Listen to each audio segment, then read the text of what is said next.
taking a look at the top 5 budget Spider-Man set commanders, this was an interesting one. Definitely a change-up. So the Spider-Man set was clearly made with Commander in mind. That's the first thing. Almost all products are these days, but you know what? Maybe this a little bit more than others. These two make use of some of the secondary themes for colors more than opening up new options for deck building. So EOE had a lot of things where it's like using colors in ways that usually you can't do it. This does not have that so much, but it is focused more on the kind of like secondary effects. Like for black, it has the stealing opponent's cards kind of thing, and even keywords for other colors that are really more the focus. So it does make for interesting deck building, and yeah. Most of these would be solid in the 99. I'm looking at them as commanders, but you might want to consider them just in the 99 as well. There are ones that are good for a commander or as a commander, but not in the 99. I think all of these are kind of like could go either way. Number 5, we got Black Cat Cunning Thief. 3 black for this 2/3. Human rogue, also a villain if you're looking at the villains sub-theme, but anyway. When Black Cat enters, look at the top 9 cards of target opponent's library, exile 2 of them face down, put them the rest back in the bottom of the library in a random order. You may play the exiled cards for as long as they remain exiled.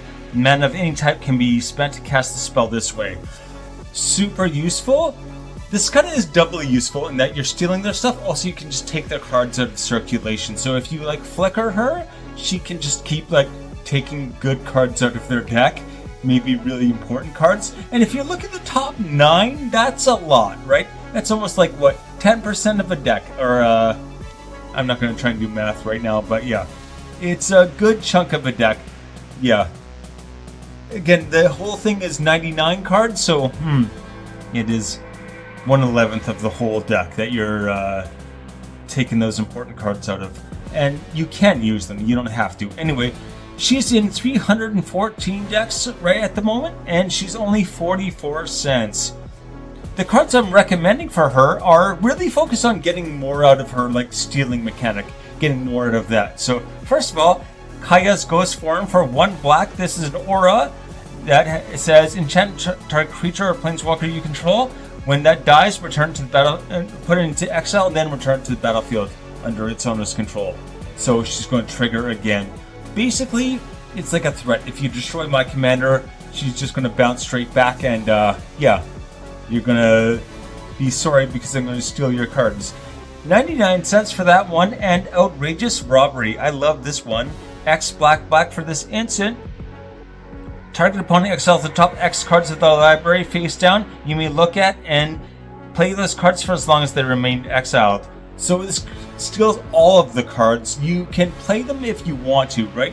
This is really like, I like just sitting on cards. I think this is really great for that. If you cast a spell this way, use mana of any color. Blah, blah, blah. Anyway, only 95 cents for that as well. This would be a really interesting one to get like as much stealing as possible and on a budget.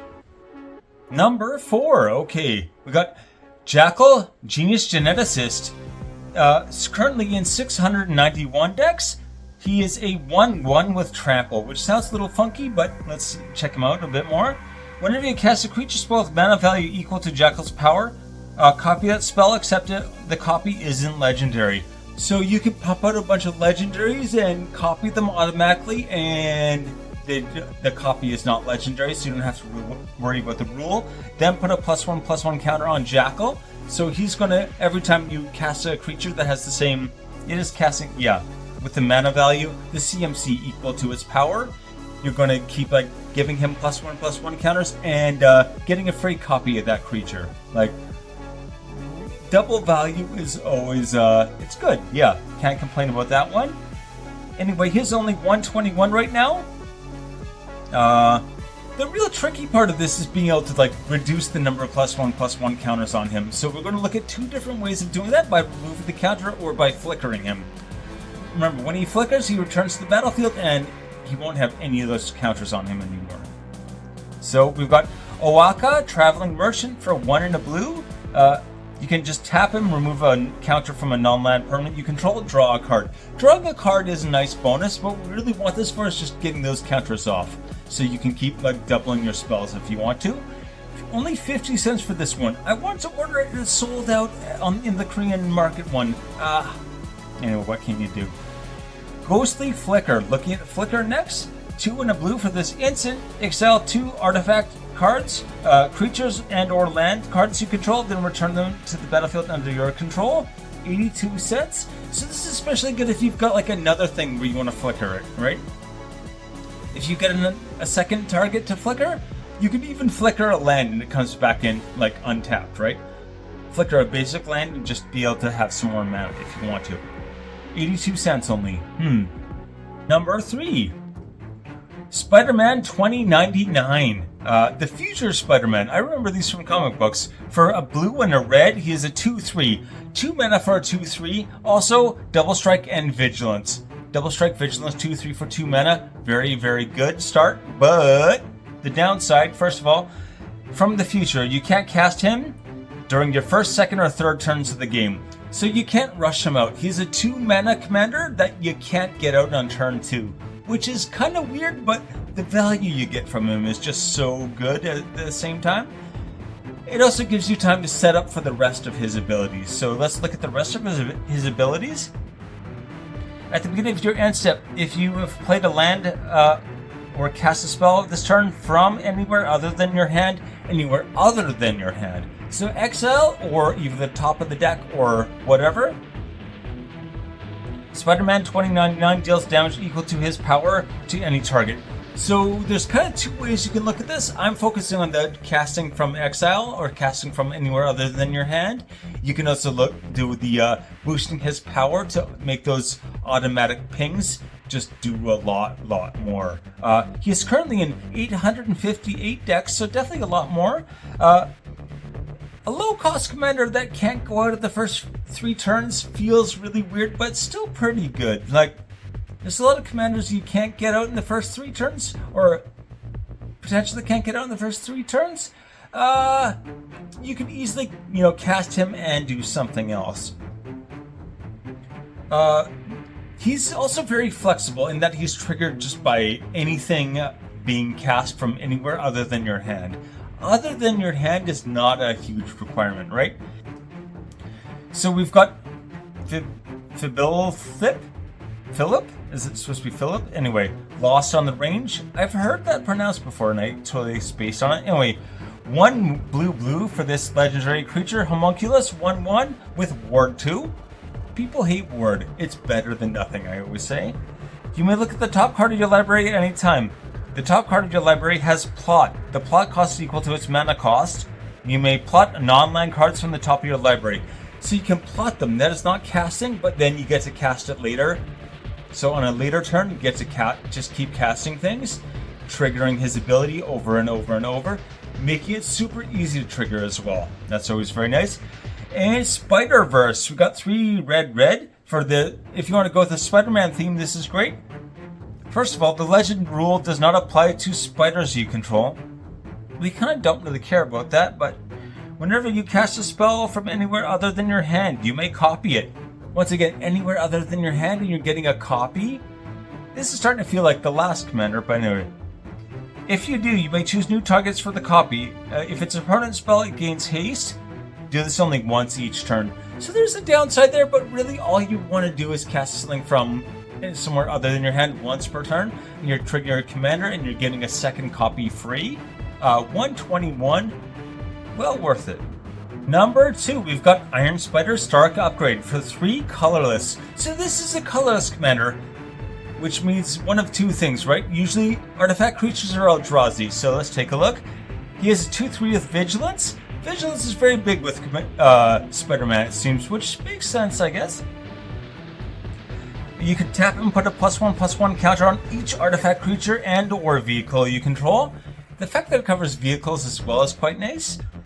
And pay 2, remove 2 +1/+1 counters from among artifacts you control, draw a card. Very, very useful. Another thing I'd consider is Solar Array, but it's more if this was in the 99 maybe. Anyway, only 75 cents for this right now. and it is currently in 674 decks. Less popular than my last one, I'm surprised. Again, so this cares about artifact creatures and vehicles, not Eldrazi. So this is not an Eldrazi one, but if you're looking to build a budget deck, much easier to do with a artifact creature sub-theme than an Eldrazi sub-theme, that's for sure.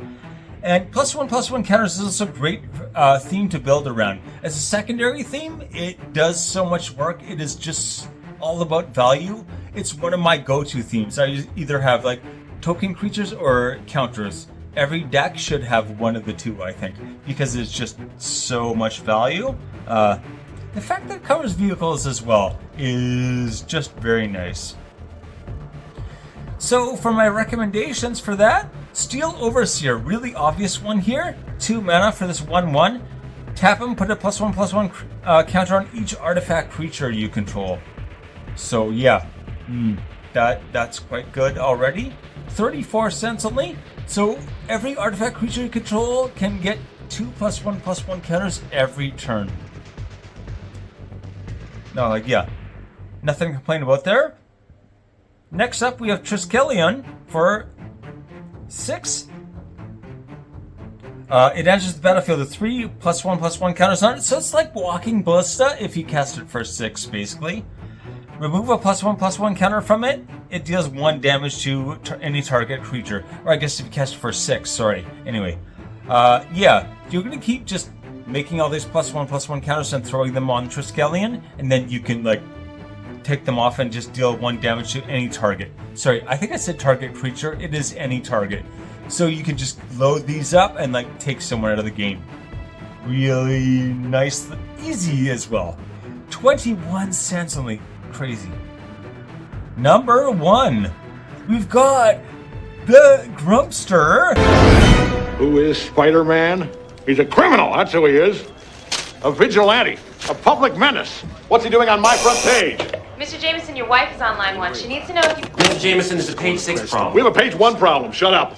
J. Jonah Jameson for 2 in a red. This 2/2 is a human citizen with no other powers, because he's J. Jonah Jameson, he doesn't need them. So when he enters, suspect up to 1 target creature. Makes a lot of sense, right? Whenever a creature you control with menace attacks, create a treasure token. So this is all about getting creatures with menace.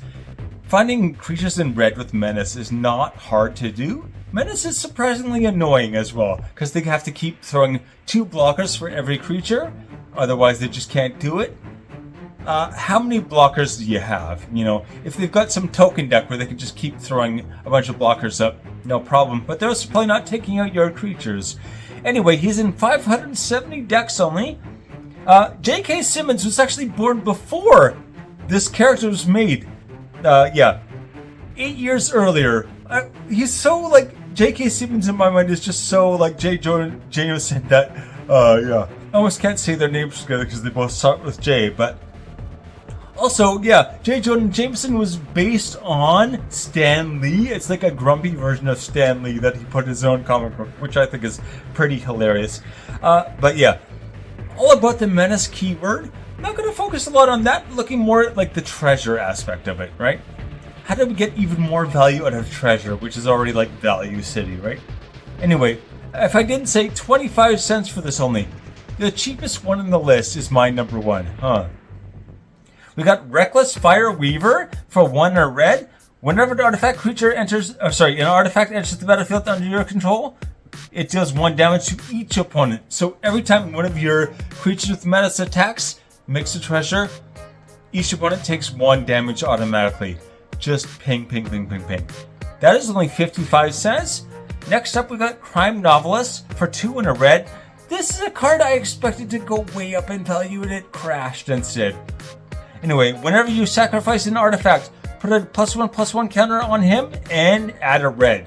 So all of your treasures, you're going to tap, sack, add 1 mana of any color, probably red, and get an additional red. So you're just making double red mana for every treasure. Crazy, crazy, crazy. Also, I want to build this deck just to have a J.K. Simmons deck. The list. Okay, we've got Black Cat Cunning Thief for 44 cents only. worth picking up just for stealing things because it's funny. Anyway, Jackal Genius Geneticist for 121. This is the only one on the list that broke the dollar mark. Spider-Man 2099 for 71 cents. Iron Spider Stark Upgrade 75 cents. This is one that would be so good in like so many decks. I would buy a couple just for like deck building. I did actually. J. Jonah Jameson 25 cents only. Whew. All right, take it easy.